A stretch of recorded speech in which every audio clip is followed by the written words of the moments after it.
Shalom, selamat malam, selamat berjumpa kembali dalam Mesbah Doa malam hari ini.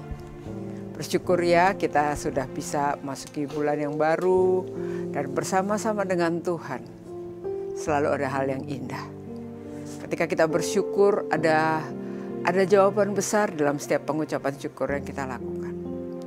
Mari datang menyembah Tuhan, bawa pujian penyembahan datang kepada Tuhan dan biarlah apa yang kita panjatkan lewat syukur kita, pujian, penyembahan, nyanyian dan doa kita menjadi suatu hal yang menyenangkan hati Tuhan. Sebab Dia hadir di tengah-tengah kita. Mari kita merendahkan diri di hadapan Tuhan.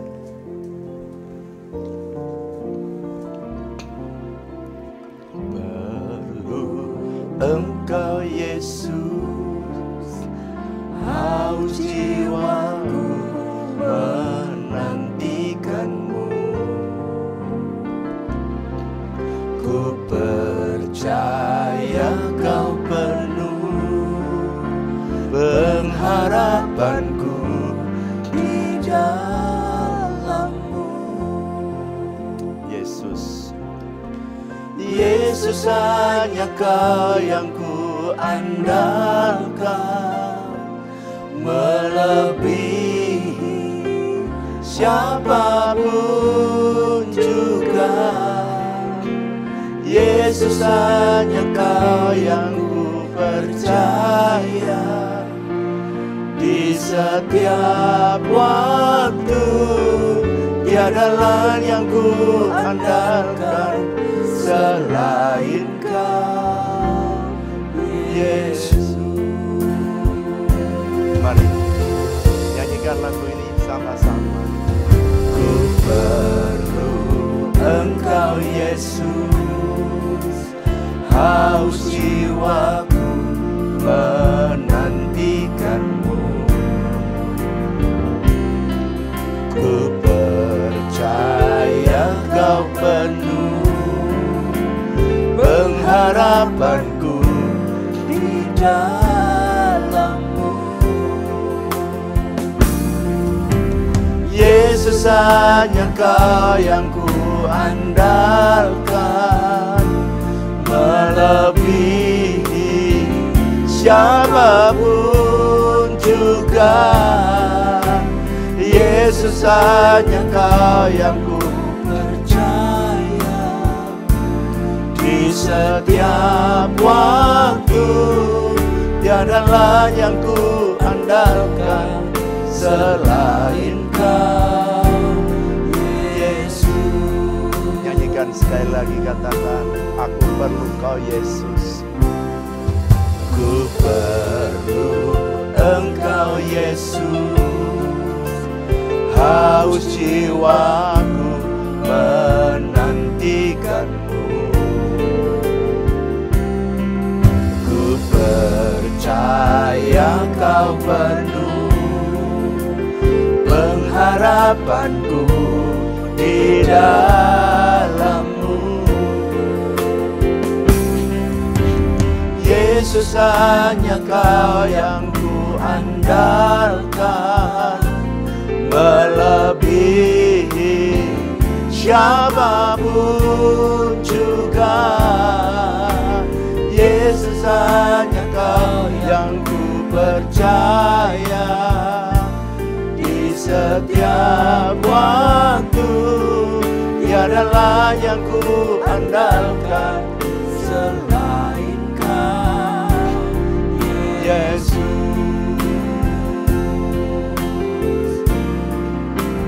Yesus, Yesus hanya Kau yang ku andalkan. Benar Tuhan, melebihi siapapun juga. Yesus hanya Kau yang ku percaya, di setiap waktu tiada lain yang ku andalkan selain Kau, Yesus. Mari sembah Tuhan Yesus. Karana lamaya karena lama yang haleluya. Shikarana lama, lama ya lona lamo sekarana mo, haleluya. Shikarana lamo, lona lama ya santana lama se, oh haleluya. Shirana rana ramo, lona lama ya santana mo, haleluya. Yesus, lona lama ya se, lekana ramo. Kami tak dapat jalan sendiri, kami perlukan Tuhan, kami butuh Tuhan, kami butuh, kami perlu Yesus.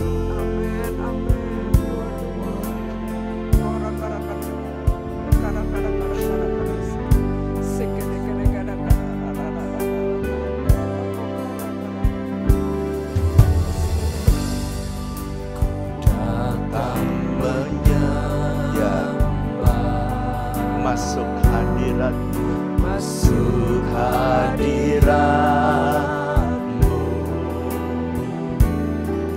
Ku datang tersungkur di bawah kaki-Mu, di bawah kaki-Mu.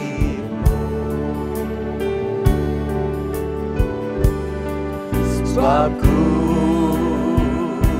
tahu hadirat-Mu yang menyempurnakanku, dan ku berserah kepadamu. Ku angkat tanganku, angkat tanganku, ku bawa hidupku,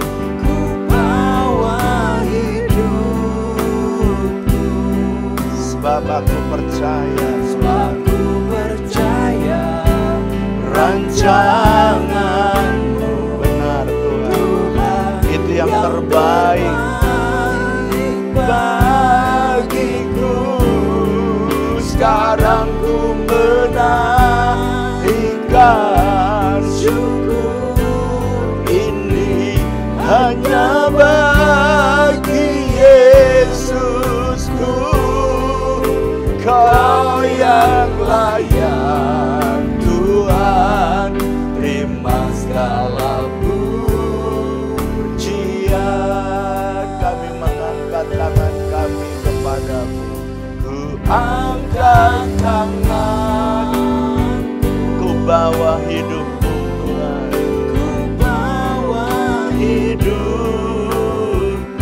Sebab ku percaya, sebab ku percaya rancangan-Mu Tuhan yang terbaik bagiku.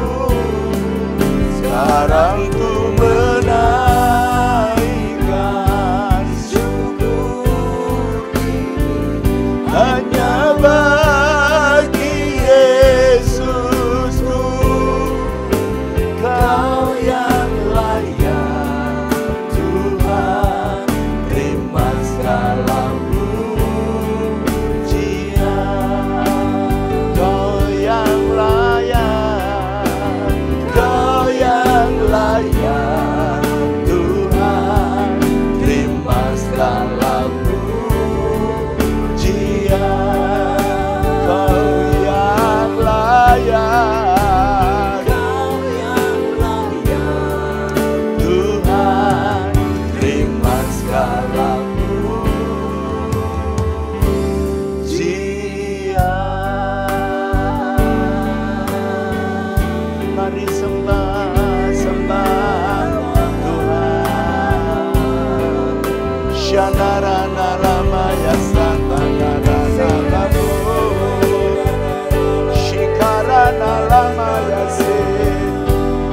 karana lama ya se. Oh haleluya. Kami percaya padamu, kami percaya padamu, kami percaya padamu, Yesus.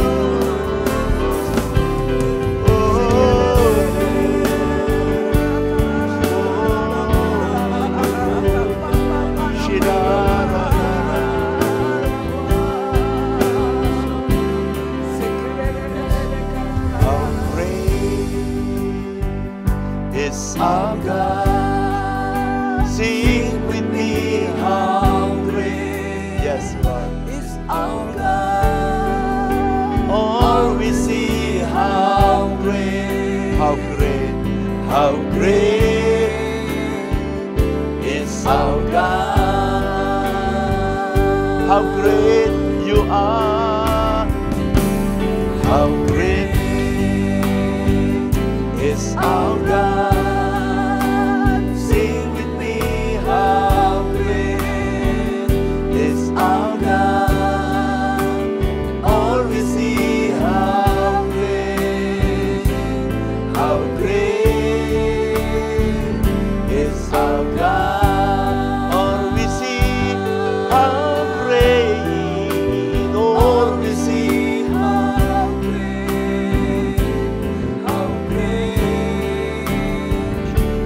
Our God, all we see how great, all we see how great, how great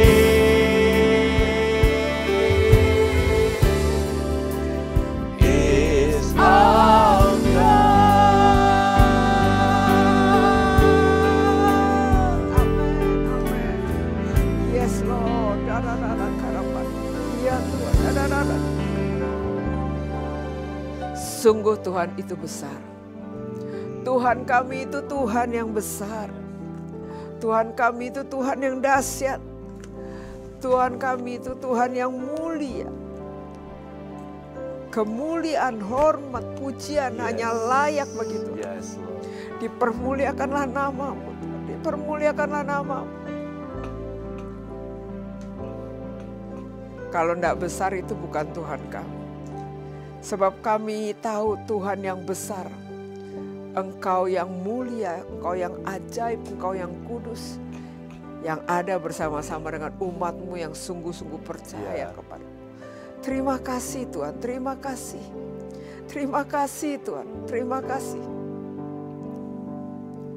Berjalan bersama Tuhan membuat kami mengalami sukacita. Berjalan bersama Tuhan membuat kami mengalami kemenangan demi kemenangan. Berjalan dengan Tuhan membuat kami bertumbuh Tuhan. Terima kasih. Karena bahkan di saat kami mengalami kesulitan sekalipun Tuhan menggendong kami. Terima kasih Tuhan. Malam ini berbicaralah kepada setiap kami, berkata-katalah. Nyatakan isi hatimu. Dan biar kami mengalami firman yang hidup. Dan firman yang memerdekakan. Terima kasih Tuhan, terima kasih. Terima kasih Tuhan, dalam nama Yesus kami berdoa. Amin. Shalom saudara. Shalom. Di saat yang berbahagia ini, di saat mesbah seperti ini paling indah kalau saudara boleh menikmati Tuhan di dalam hadiratnya ya. Minggu lalu atau 2 minggu lalu ya mesbah, saya menyampaikan tentang the power of sacrifice. Ya, saya ingin lanjutkan lebih dalam sebab Yesus itu mengajarkan kepada kita bahwa beda ya antara mengerjakan pekerjaan Tuhan dan melayani Tuhan. Jadi kita melayani Tuhan beda dengan melayani pekerjaan Tuhan. Nah sekarang melayani Tuhan itu ada 4 kemarin yang saya bahas. Yang pertama, saudara mesti punya saat teduh saudara ya, punya praying atau saudara punya quiet time ya. Lalu yang kedua, saudara juga belajar untuk yang kedua apa? Masih ingat saudara? Fasting. saudara mesti belajar untuk berpuasa atau fasting ya. Berpuasa, kemarin saya jelaskan, artinya saudara itu bukan cuma puasa makan, tapi juga saudara mengekang semua kedagingan. Kemarahan, ingin membalas, ingin berbuat jahat. Ya orang marah memang enak, yang marah enak, yang dimarahin yang nggak enak, saudara. Jadi saudara perlu mengekang daging. Wis puasa apa saudara? Yang pertama kita punya quiet time. Yang kedua kita fasting. Yang ketiga giving. Wah, saudara masih ingat? Ibu Flora hafal. Giving, belajar memberi. Oke? Baru yang terakhir, yang keempat apa saudara? Sacrifice atau belajar memberi apa saudara? Belajar memberi yang berkenan kepada Tuhan atau sacrifice atau pengorbanan. Nah, kemarin kita udah belajar yang pertama, Pak, saya pengen mengalami kuasa atau mujizat ketika saudara dan saya belajar memberi apa? Sacrifice. Pada waktu saudara berkorban, yang pertama kemarin kita belajar bahwa faith is sacrifice. Kita belajar dari siapa kemarin? Dari Habil. Habil kita belajar bagaimana dengan imannya. Dia belajar mempersembahkan bukan apa yang dia senang, tapi apa yang Tuhan senang. Bukan apa yang aku pengen berikan, tapi apa yang Tuhan mau kita berikan. Kemarin kita belajar juga di dalam kitab Maleakhi bahwa orang Israel, para imam-imam, mereka dimarahin Tuhan lewat nabinya namanya Maleakhi. Jadi bukan jenis persembahannya saudara, bukan. Hatinya itu yang dilihat oleh Tuhan. Bukan satu Habil itu berkenan karena binatang, lalu kemudian Kain tidak berkenan karena dia. Ada penafsiran yang saya dengar tapi tidak biblical, bahwa persembahan yang dari hasil tanaman tidak berkenan. Enggak. Karena buktinya di dalam Maleakhi, Tuhan berkenan mempersembahkan roti. Bahkan di dalam bait Tuhan juga ada roti. Artinya roti itu diterima oleh Tuhan. Cuman jangan roti yang cemar. Harus roti yang kudus. Gitu. Nah sebaliknya, persembahan Habil tidak selalu binatang selalu berkenan. Buktinya ada orang Israel yang mempersembahkan binatang tapi matanya buta. Kemarin saya udah panjang lebar ya. Nah kemudian kita belajar, ada yang mempersembahkan Tuhan marah. Coba kalau bupati dikasih kambing pincang, ya nggak mau. Bupati aja nggak mau, apalagi aku Tuhan yang besar namaku. Nah sekarang saya mau melanjutkan betapa pentingnya. Kemarin kita belajar tentang bagian yang pertama. Yang kedua, kita belajar tentang love is sacrifice. Atau saudara itu kadang-kadang mengalami tes dari Tuhan. Apakah kamu mengasihi apa yang ada di dalam dunia? Termasuk Petrus juga ditanya. Apakah Petrus kamu mengasihi aku lebih dari yang lain? Do you love me more than this? Tuhan Yesus bertanya, apakah kamu mengasihi aku lebih dari semuanya? Abraham juga sama. Abraham juga diuji dengan Kejadian 22. Apakah kamu rela mempersembahkan anakmu yang kamu kasih, dikasih jelas, sebagai korban? Love is sacrifice. Dan saudara, pada waktu saudara membawa cintamu itu kepada Tuhan di atas Gunung Moria, itu pengalamanmu bertemu dengan Tuhan. Love encounter. Itu menghasilkan mujizat yang besar. Makanya saudara, Moria artinya visi atau vision. Ketika Tuhan menguji kita, dan ingat ya, ini prinsip-prinsip yang kadang-kadang Tuhan pengen, ya, bukan Tuhan iseng, bukan. Tuhan pengen menguji. Karena ujian itu kalau saudara lulus semua ya, ujian sekolah, ujian university, ujian kehidupan sama, selalu ada promosi. Oke. Yang kedua, kalau saudara lulus ujian itu selalu saudara naik level. Rohani saudara, naik level berkat saudara, naik level kedudukan saudara. Pokoknya naik aja semua. Naik level saudara. Nah, makanya saudara, setelah Tuhan melihat kerelaan dari Abraham, bahwa dia rela berkorban, kemarin kita sudah bahas bahwa ketika dia bertemu dengan Tuhan Allah Jehovah Jireh. Jadi Tuhan itu, saudara ingat ya, Tuhan itu bukan pengen ngambil anaknya Ishak, bukan. Anaknya Abraham tuh nggak mau diambil, bukan. Itu hanya tes. Betapa Abraham ternyata terbukti bahwa dia mengasihi Tuhan lebih dari dia mengasihi anaknya. Oke? Oke, sekarang saya masuk di bagian yang ketiga. Sekarang kita membaca 1 Tawarikh pasal 21 ayat 22. 21. Saya lanjutkan, ini Moria ya. Moria dan pada waktu Abraham naik. Nah, saya akan bicara juga Moria, tempat di mana Daud. Jadi pertama belajar Habil, kedua kita belajar tokoh namanya Abraham. Sekarang 1 Tawarikh pasal 21 ayat 22. Silakan. Ya, 1 Tawarikh 21 ayat 22. Berkatalah Daud kepada Ornan, berikanlah kepadaku tempat pengirikan ini, supaya aku mendirikan di sini mezbah bagi Tuhan. Baiklah, berikan itu kepadaku dengan harga penuh, supaya tulah ini berhenti menimpa rakyat. Jawab Ornan kepada Daud, ambillah, dan baiklah tuanku raja melakukan apa yang dipandangnya baik.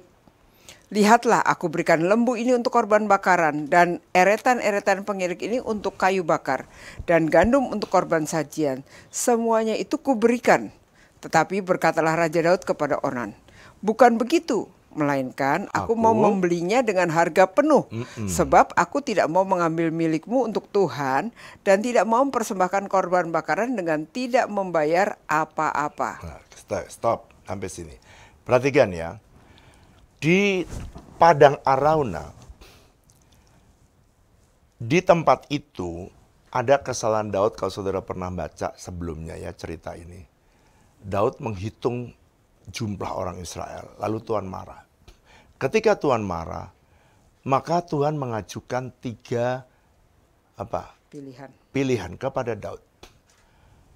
Dan pilihan yang Daud nggak mau milih, dan Tuhan yang akhirnya memilih. Tuhan mendatangkan penyakit sampar yang membunuh begitu banyak orang selama 3 hari. Dan pada waktu hari yang ketiga, malaikat itu datang di Padang Arauna menjumpai Daud. Dan Tuhan malaikat memberitahu, kalau kamu membangun mezbah di Padang Arauna ini, maka tulah ini berhenti. Nah, pada waktu itu Daud pengen membeli Padang Arauna ini. Tapi ayat yang 22, dia berkata begini. Berkatalah kepadaku tempat pengirikan ini, supaya aku mendirikan di sini mezbah bagi Tuhan. Sebab memang Tuhan akhirnya, Daud mendirikan tempat di Padang Arauna ini. Dan ternyata di dalam penyelidikan secara historis dan geologis, maka ternyata tempat di mana Abraham mempersembahkan Ishak, ternyata mezbah yang sama, tempat yang sama yang dibuat oleh Daud membangun mezbah. Ya, amin. Apakah itu kebetulan, saudara? Oh, enggak. Tuhan itu enggak ada kata kebetulan. Tuhan yang ada kebenaran. Amin. Mirip-mirip ya. Benar, memang Tuhan udah desain. Nah, sekarang apa sih yang Bapak pengen jelaskan? Ini saya mau jelaskan. Jadi pada waktu dia mau membangun mezbah, perhatikan, dia dikasih gratis sama Ornan. Dia bilang gini, Sudahlah Tuanku Daud, ambil aja. Tapi Daud berkata, enggak. Berikan itu dan aku mau membayar dengan harga yang penuh. Perhatikan. Saya pengen saudara tahu bagian yang ketiga. Daud, perhatikan ya. Dia tidak mau menyembah Tuhan dengan gratisan. Amin. Dia mau menyembah Tuhan. Dia tidak mau menyembah Tuhan gratis. Padahal dikasih gratis. Dia bilang, enggak, izinkan aku membayar dengan harga penuh. Wow. Ini belajar, saudara. Sebab banyak orang itu senang gratisan.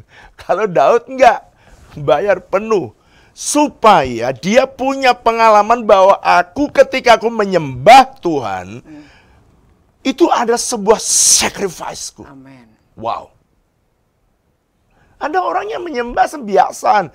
Tapi Daud bilang, aku mau bayar penuh. Wow. Berarti yang ketiga ini, worship is sacrifice. Penyembahan itu adalah sebuah korban. Amin. Bagi banyak orang, menyembah Tuhan itu dianggap sebagai ritual. Tapi Daud enggak. Kenapa Daud sampai begitu hidupnya berkenan kepada Tuhan? Dan kenapa sampai akhirnya mujizat terjadi di padang Arauna ini? Semua pembunuhan berhenti. Semua tulah berhenti ketika mezbah dibangun. Why? Karena bagi Daud, worship is sacrifice.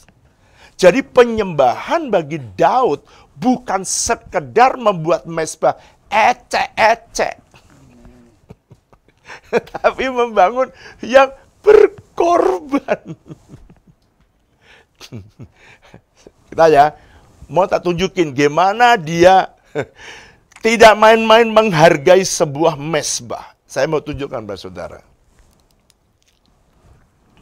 Mari sekarang baca 1 Tawarikh pasal 22 ayat 14.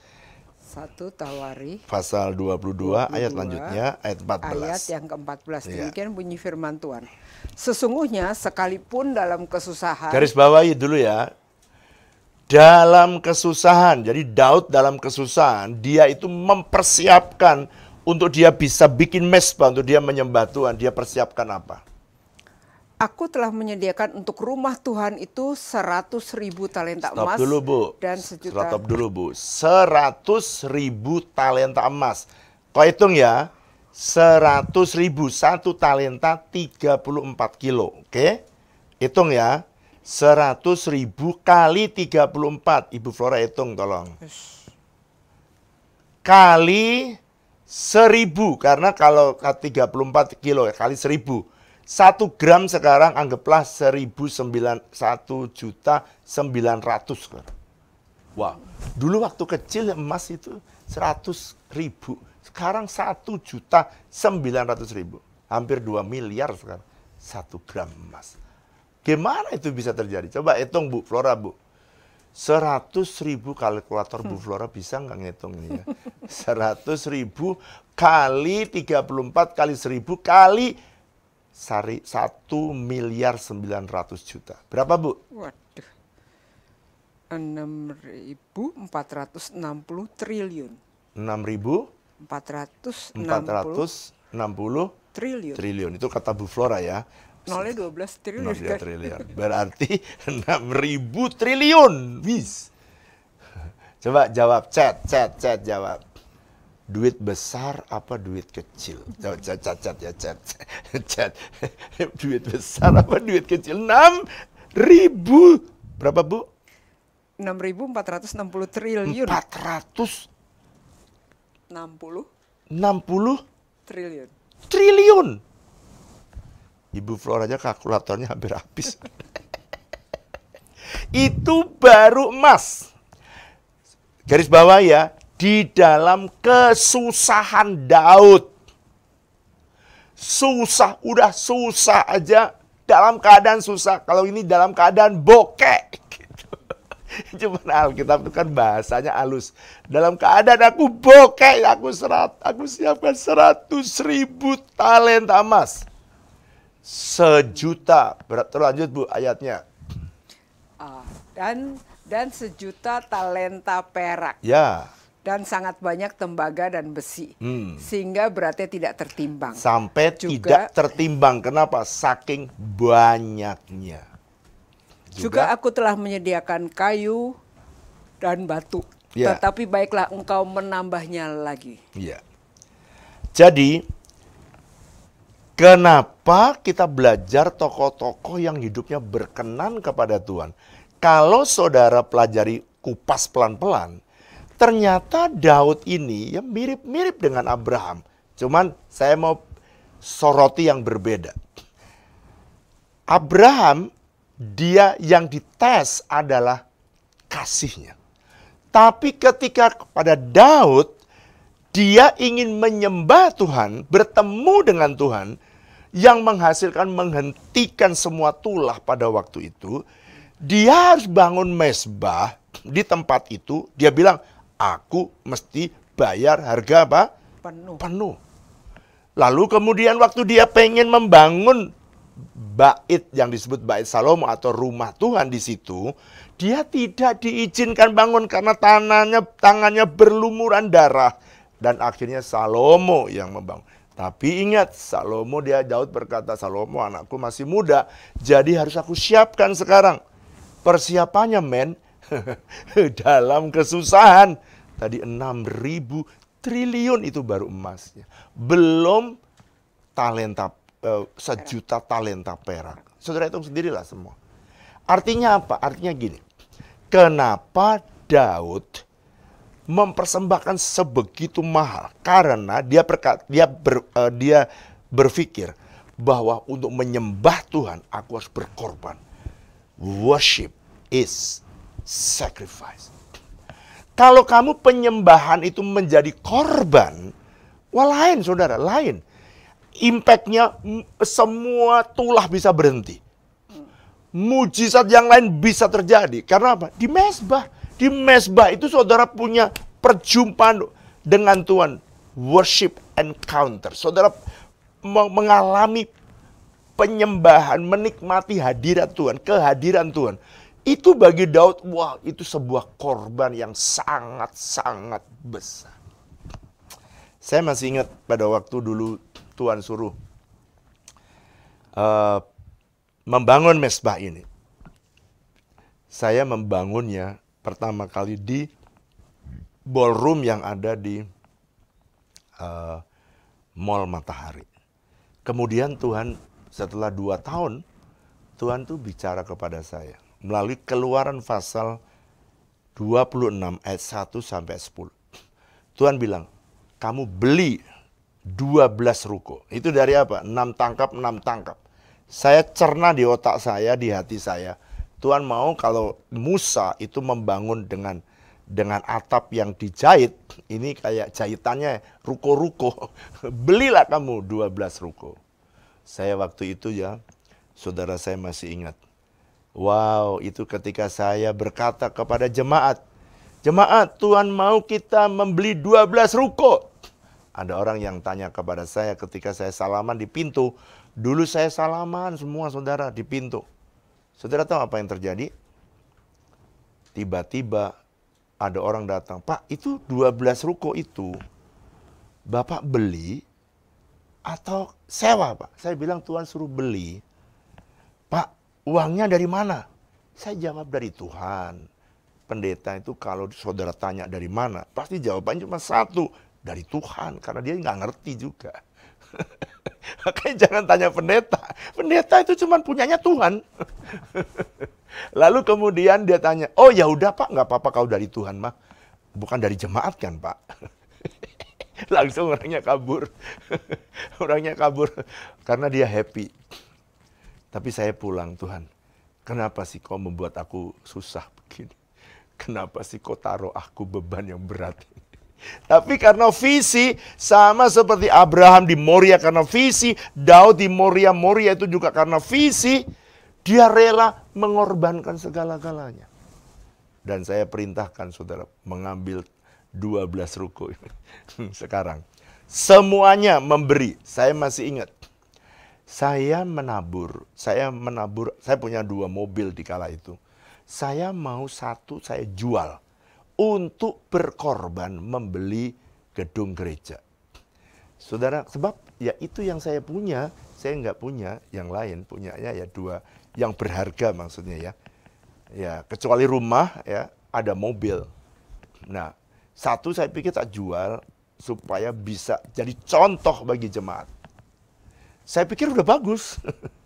Ternyata saya jual, semua udah nulis, saya juga nulis. Janji iman jumlahnya adalah senilai mobil yang saya jual. Tiba-tiba saya jual, nggak laku-laku saudara. Terus kemudian saya tanya Tuhan, kenapa? Bukan nggak laku. Udah laku, tapi nggak dibayar gitu. Udah diambil tuh mobil, udah dipakai, udah seminggu. Saya tanya Pak, katanya mau beli. Udah diambil, kenapa nggak dibayar? Sabar Pak Pendeta. Diambil lah itu mobil, tapi nggak dibayar-bayar. Lalu saya tanya Tuhan, kenapa nggak dibayar? Tuhan tanya sama saya, apakah saya suruh kamu menjual mobil untuk persembahan rumah Tuhan? Saya jawab, enggak Tuhan. Kenapa kamu jual? Ya itu punyaku Tuhan. Yang aku rasa paling gregel sebagai korban. Paling gares sebagai korban. Tuhan bilang, enggak. Aku mau kamu menaruh korban 3 kali lipat harga mobil itu. Waduh, saudara, waktu saya dengar, wah, saya pikir ini salah ini. Tapi saya dengar suara itu. Suara itu adalah suara yang saya kenal dari sejak saya muda. Kamu bagianmu 3 kali harga mobil. Saudara tahu apa yang terjadi? Saya kumpulkanlah anak-anak inti waktu itu di rumah saya lagi berdoa. Terus saya cerita kepada mereka, saudara, saya tadinya mau jual mobil harganya segini. Maka saya pikir saya taruh janji iman saya nilainya segitu.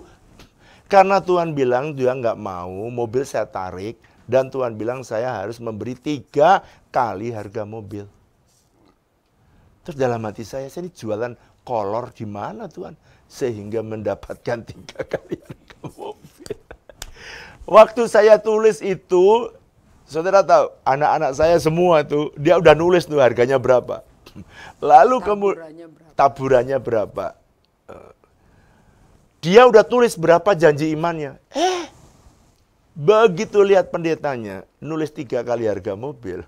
Dia bilang, Bapak aja nggak kerja aja, taburannya besar. Masa kita yang punya duit taburannya lebih kecil? Langsung dicoretin semua, digantiin. Ada yang dihapus, ada yang dicoret, digantiin semua. Saudara, saya masih ingat. Pada waktu itu hampir 1 miliar terkumpul dari anak-anak saya nih. Lalu kemudian itu menjadi modal. Kenapa kok mereka mau mempersembahkan korban? Sebab Tuhan pengen kita membangun mezbah.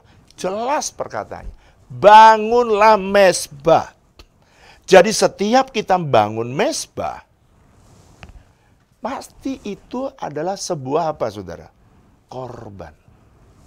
Jadi worship is sacrifice. Amen. Jadi, dan saudara tahu apa akibatnya setelah itu? Waduh saudara, setelah itu saya bisa melunasi sebelum 12 bulan. Dari mana Pak? Wah, banyak mujizat terjadi. Jadi kalau saudara itu mau sungguh-sungguh sacrifice, banyak sekali mujizat yang saudara jumpai. Amen. Dan akhirnya gereja kita nih bisa membeli 12 ruko. Kenapa? Karena ada anak-anak yang mau sacrifice. Jemaat akhirnya sacrifice. Semua sacrifice. Dan akhirnya kita bisa membeli rumah Tuhan. Jadi untuk bisa kita menyembah ada harga yang harus dibayar. Coba chat ya. Untuk saya bisa menyembah dengan benar, saya harus berkorban membangun mezbah. Ya, kalau saudara pengen kalau saudara pengen menyembah dengan benar, saudara harus berkorban. Dan setelah itu saya dengar kesaksian-kesaksian orang yang menabur bagaimana mereka sangat diberkati Tuhan. Sekarang udah penuh lagi saudara. Kebaktian 1, 2, 3. Dulu 2 kali kebaktian, sekarang 3 kali, 4 kali. Akhirnya 5 kali, sekarang 6 kali kebaktian. Dan Tuhan bilang, kamu bangun yang lebih besar mesbah. Dan saya bilang, Tuhan, tanah sudah diberi, ya. Dan selalu saya bilang, kenapa saya suka cerita kepada saudara? Bukan untuk pamer, tapi untuk bisa saudara jadikan teladan. That is the key, itu rahasianya. Supaya kalau saudara gembalamu mengalami mujizat, saudara ngerti, kenapa? Why? Kenapa? Kok gembalaku mengalami mujizat? Gitu. Saya udah janji sama Tuhan bersama dengan istri saya. Nanti Tuhan kalau Tuhan kasih izin, tanahnya kan udah ada, gambar udah ada lengkap. Tinggal 1 langkah aja nih Tuhan. Saya bilang, begitu keluar izin, saya ajak semua janji iman. Ada yang tanya, kenapa nggak dikumpulin dulu? Nggak. Tunggu sampai izin keluar. Begitu izin keluar, itu pertanda bahwa Tuhan akan memberkati semua jemaat. Supaya mereka bisa menabur, bisa sacrifice, bisa berkorban. Kayak ini, kayak Daud. Wow, di tengah kesusahan, dia berkorban. 640 berapa tadi? Triliun, 6.000 triliun. Wow. Coba kenapa dia menghargai bahwa diberi kesempatan untuk menyembah Tuhan. Itu sudah privilege bagi kita. Jadi kalau saudara mau menyembah dengan benar, maka saudara worship is sacrifice. Itu sebabnya saya bilang bersama dengan istri saya, Ma, kita pasti beri ya. Dulu 100 juta, terus 600 juta, terus 1 miliar. Sekarang jangan 1 miliar lagi, naik lagi dong. Berapa Pak? 2 miliar. Jadi waktu saya bilang 2 miliar, nanti kalau Tuhan rasanya kurang sacrifice, ya saya tambahin lagi. Karena harus rasa berkorban, harus rasanya itu sakit gitu. Gitu. Dan waktu saudara saya menyerahkan tanah, juga begitu. Rasanya ada sesuatu yang keluar. Dan saya nanti waktu itu keluar izin, sebentar lagi izinnya keluar. Dan kita sama-sama. Kenapa saya ini? Sebab ini understandingnya. Setiap kali ada korban untuk pembangunan rumah Tuhan, itu kesempatan saudara mengalami mujizat. Saya udah berulang-ulang kali membangun rumah Tuhan. Berulang-ulang kali melihat mujizat demi mujizat yang sangat besar. Itu sebabnya saya tidak pernah memberi dalam jumlah yang sama dari tahun ke tahun. Kalau iman saya harus bertumbuh, ya persembahan saya harus bertumbuh. Karena worship is sacrifice. Pak, maka kadang-kadang saudara, dalam hidup kita, kadang-kadang ada yang menyembah Tuhan, kita enak. Tapi sometimes saudara juga kadang-kadang tidak senang menyembah Tuhan. Betul apa betul? Kadang-kadang ada season di mana keadaan saudara tidak suka, tidak senang menyembah Tuhan karena ada problem, tekanan, utang banyak, kesulitan di perusahaan, banyak orang yang menjolimi saudara. Tapi Daud berkata, justru di dalam kesesakan itu dia berkata, hai jiwaku, pujilah Tuhan. Kenapa dia mau mempersembahkan pujian itu atau penyembahan itu sebagai apa? Korban. Dia bilang, hai jiwaku, kalau sekalipun kamu nggak suka, Mazmur 103, hai jiwaku, pujilah Tuhan. Kenapa sampai dia perintah? Karena worship itu adalah apa saudara? Sacrifice. Worship is sacrifice. Jadi bukan lagunya, bukan suaranya yang indah, tetapi hatimu yang menyembah, yang itu menjadi korban persembahan yang harum di mata Tuhan. Nah, saya pengen supaya saudara mengerti betapa besarnya akibat dari sebuah penyembahan.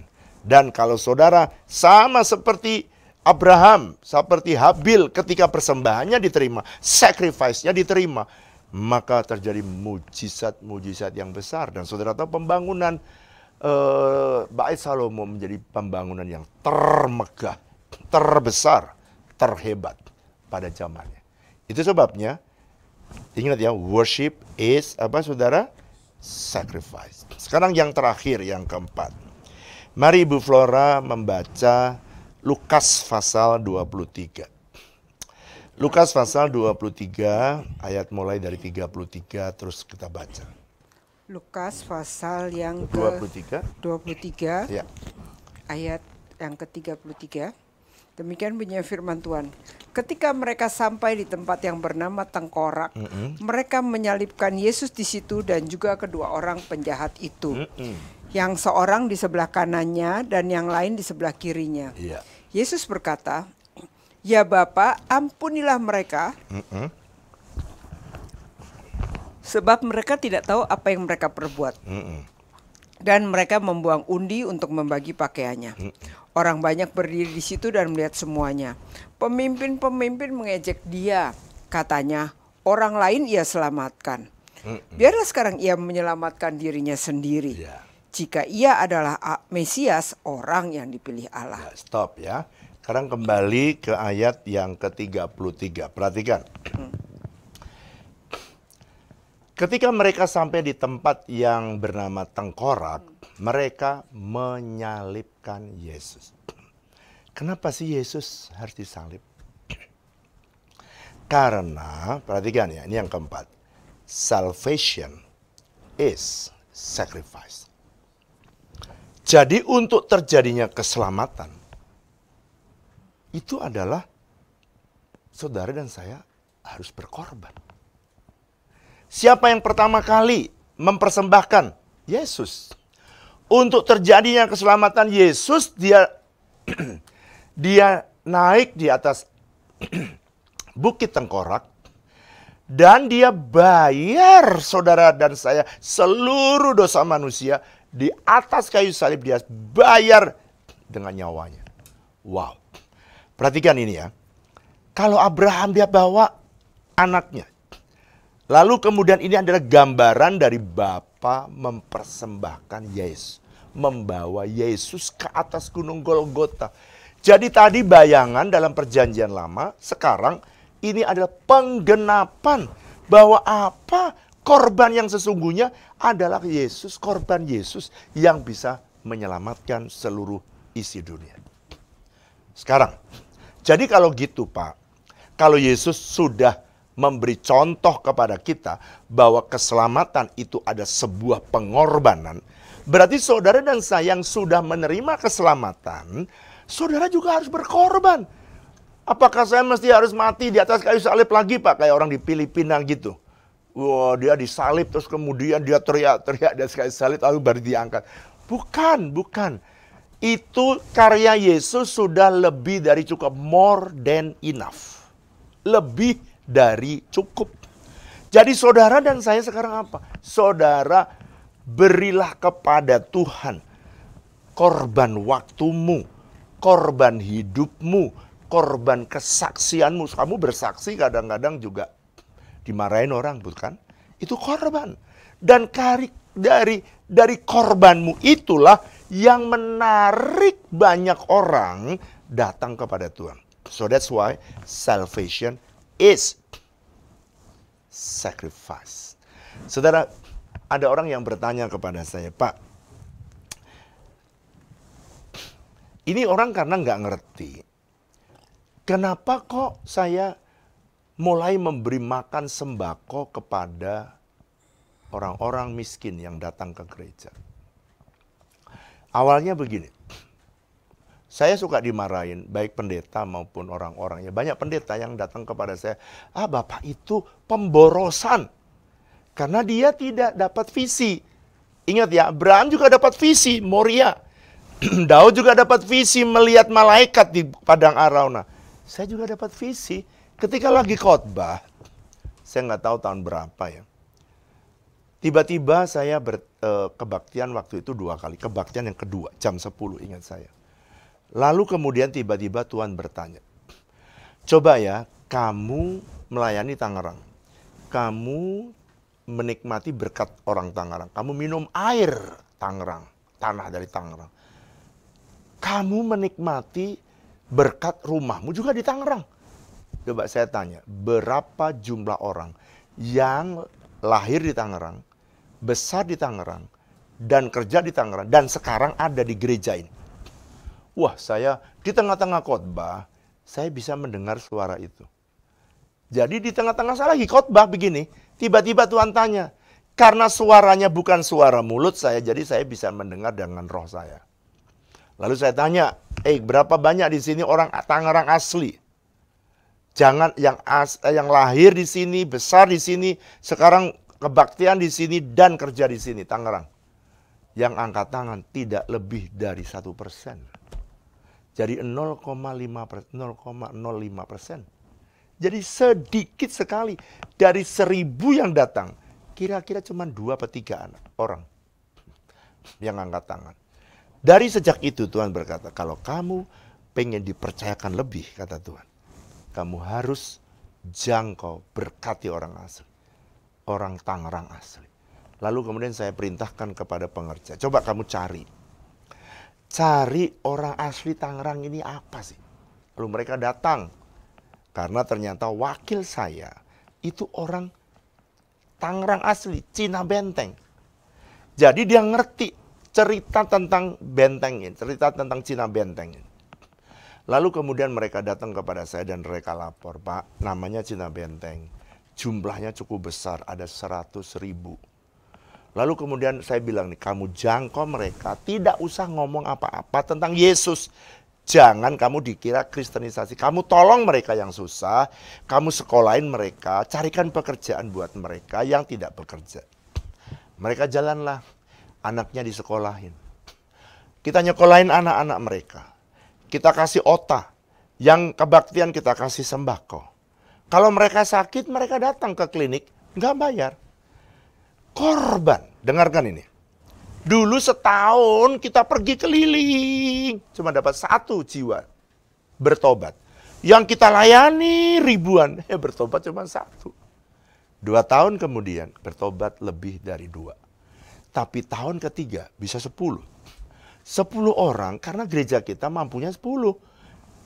Ditambah lagi, tambah 20, tambah 30, tambah 40, tambah 100. Kenapa Tuhan menambahkan banyak jiwa diselamatkan? Karena salvation is sacrifice. Tidak ada pertobatan tanpa korban. Yesus sudah jadi contoh.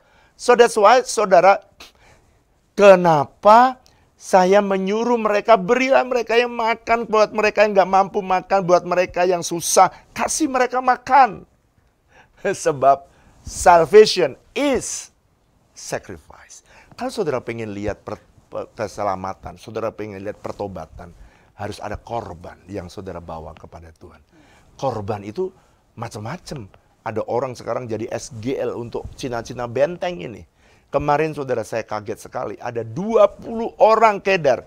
Dan mereka datang berkata, aku mau pergi ke gereja. Karena melihat tetangga mereka yang Kristen itu suka memuji Tuhan.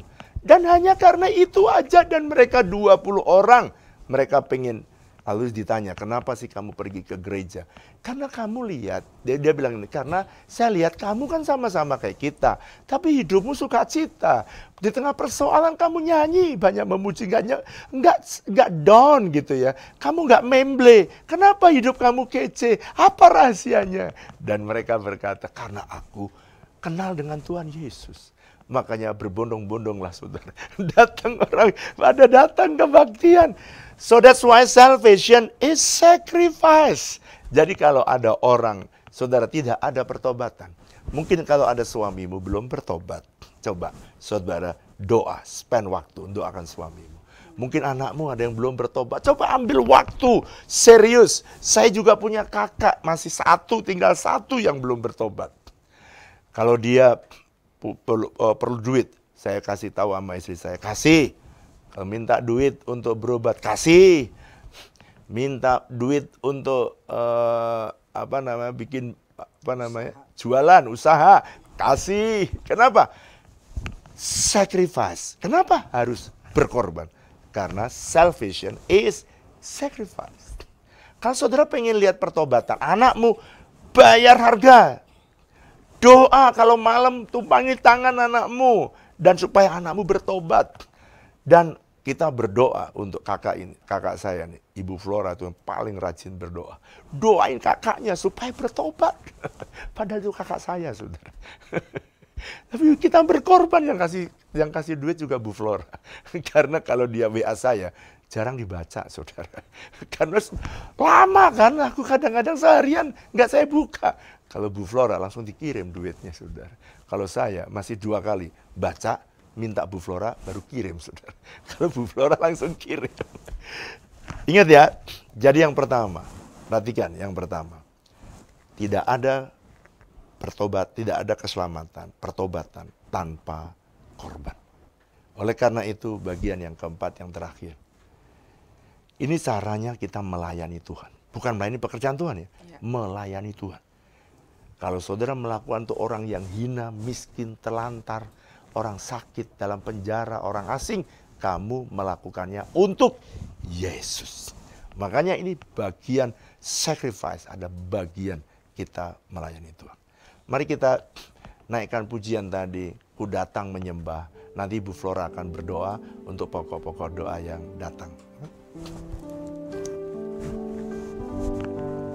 Ku datang menyembah, masuk hadirat-Mu, ku datang tersungguh di bawah kaki-Mu, sebab ku tahu hadirat-Mu yang menyempurnakanku, dan ku berserah. Kami belajar berserah kepadamu. Kami angkat tangan kami. Ku angkat tanganku, ku bawa hidupku, sebab ku percaya, punya rancangan yang indah, yang terbaik bagiku. Sekarang ku menaikkan syukur ini hanya bagi Yesusku. Kau yang layak Tuhan, terima segala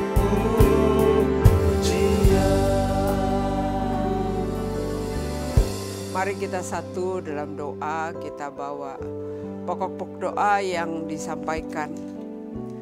Malam ini Tuhan, dengan kerendahan hati kami datang kepadamu ya Tuhan.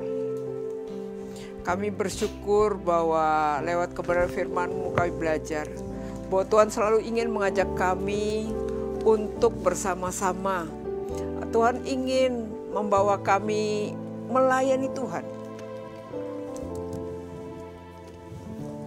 Bukan sibuk dengan aktivitas, tapi Tuhan ingin melihat kami yang punya motivasi yang benar, dengan hati yang penuh kasih melayani Tuhan. Malam ini kami bawa dalam doa Tuhan untuk anak-anak-Mu. Kami berdoa Tuhan untuk mereka yang dalam keadaan sakit, yang terbaring, yang dalam kondisi lemah Tuhan. Dan yang baik yang ada di rumah maupun yang ada di rumah sakit. Kami berdoa, kami berseru kepada Tuhan. Kami percaya bahwa kesembuhan itu adalah hak kami. Kesembuhan adalah pasti Kau berikan kepada orang-orang yang mengasihi Tuhan. Sebab Tuhan mau membawa setiap kami menyelesaikan destiny ilahi. Karena itu aku berdoa, mereka yang mengalami gangguan pada pencernaan, mereka yang mengalami GERD Tuhan, mereka yang mengalami gangguan pada sistem pembuangannya Tuhan, aku berdoa apapun yang mereka alami oleh bilur-bilur Yesus, kami berkata sembuh dalam nama Yesus. Aku berdoa buat anak-Mu yang mengalami sakit liver Tuhan, mengalami gangguan pada bagian livernya sehingga sangat membuat tidak nyaman. Aku berdoa biarlah oleh bilur-bilur Yesus Kau disembuhkan. Oleh bilur-bilur Yesus Kau disembuhkan ya Tuhan. Kami berdoa Tuhan, mereka yang sedang menghadapi kemoterapi, mereka yang mengalami radiasi, mereka yang sedang treatment Tuhan, apakah lewat penanganan lewat nuklir Tuhan, kami serahkan semua ke dalam tangan Tuhan. Sebab bukan karena kuat gagah kami bisa sembuh. Sesungguhnya kami berseru kepada Tuhan dan kami percaya kepada Tuhan, Engkau Allah Jehovah Rafa yang menyembuhkan setiap anak-anak-Mu ya Tuhan. Malam ini kami mau bawa di dalam doa Tuhan. Kami mau berdoa Tuhan untuk mereka yang dalam keadaan bimbang, putus asa. Aku berdoa Tuhan, biarlah malam ini kami kembali bertemu dengan Tuhan dan aku berdoa semua putus asa, depresi yang menimpa kami berkata, Kau balik pada Tuhan. Bahwa hidup kami menyembah Tuhan, bahwa kami menemukan Tuhan, bahwa kami menemukan Tuhan, menikmati hadirat Tuhan yang menjadi kelepasan, menjadi kelegaan, menjadi pembebasan Tuhan. Aku berdoa mereka yang terikat dengan rasa bersalah Tuhan, aku berdoa merdekakan. Dan Kau bawa anak-anak-Mu mengalami hidup dalam kemenangan. Kami mau berdoa Tuhan, kami berdoa buat mereka yang mengalami gangguan pada relasi. Aku berdoa yang berseteru dengan orang tua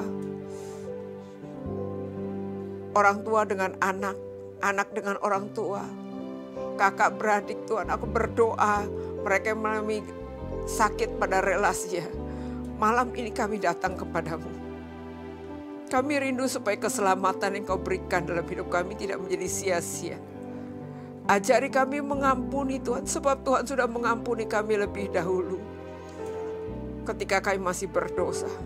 Karena itu ajari kami Tuhan untuk mengampuni orang yang bersalah kepada kami.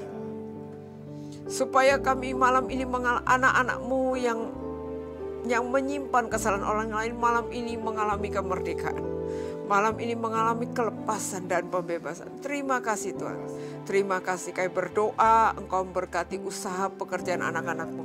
Baik yang punya usaha wira swasta, mereka yang punya usaha Tuhan, mereka yang bekerja sebagai sales marketing, dimanapun mereka bekerja Engkau memberkati. Bahkan anak-anak kami yang di kantor pemerintahan Tuhan, baik mereka ada di lembaga yudikatif, eksekutif, legislatif Tuhan, aku berkat. Kami berdoa tutup bungkus dengan kuasa darah Yesus. Jauhkan daripada tipu muslihat, jauhkan daripada kejahatan. Lindungi Tuhan anak-anak bersama dengan keluarga. Terima kasih Tuhan, terima kasih. Kami bersyukur, kami bawa seluruh doa ini hanya kepadamu. Di dalam nama Tuhan Yesus kami berdoa dan kami mengucap syukur. Haleluya.